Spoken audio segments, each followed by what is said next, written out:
Welcome back, mystery seekers.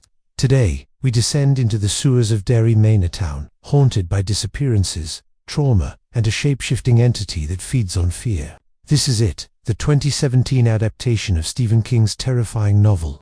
But what if I told you, the real horror isn't the clown, it's what he represents? The story begins in October 1988, with the iconic scene, young Georgie Denbrough chasing his paper boat into a storm drain. That's where he meets Pennywise, the dancing clown, smiling, friendly, until he isn't. Georgie disappears, and the town moves on.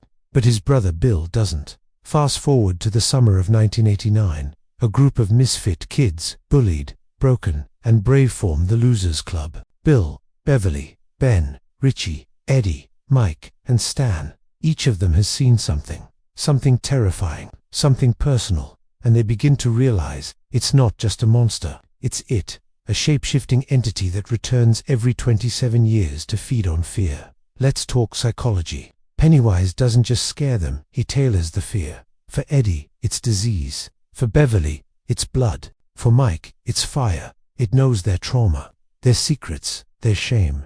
This isn't just horror, it's emotional warfare. The town of Derry is complicit.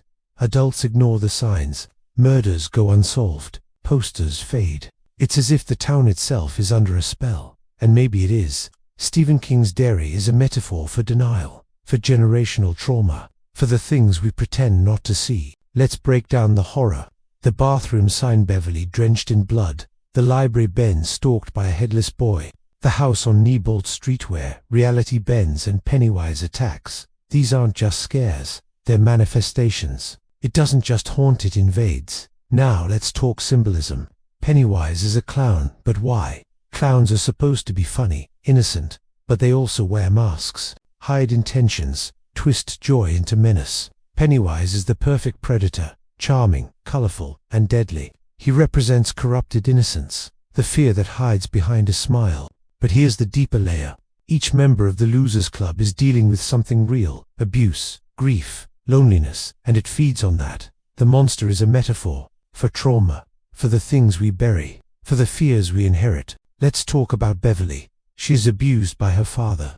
Her fear isn't just Pennywise, it's control, violation. Her arc is one of reclaiming power. And when she faces it, she's not just fighting a monster, she's fighting her past.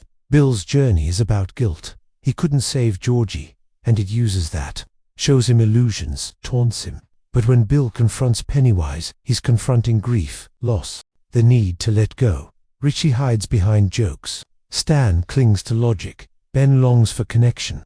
Eddie is trapped by his mother's control. Mike carries the trauma of racial violence. Each fear is personal, and it adapts. Now let's talk about the creature itself. Pennywise is just one form. It is ancient, possibly cosmic. In the book, it's linked to a force called the Deadlights, a dimension beyond comprehension.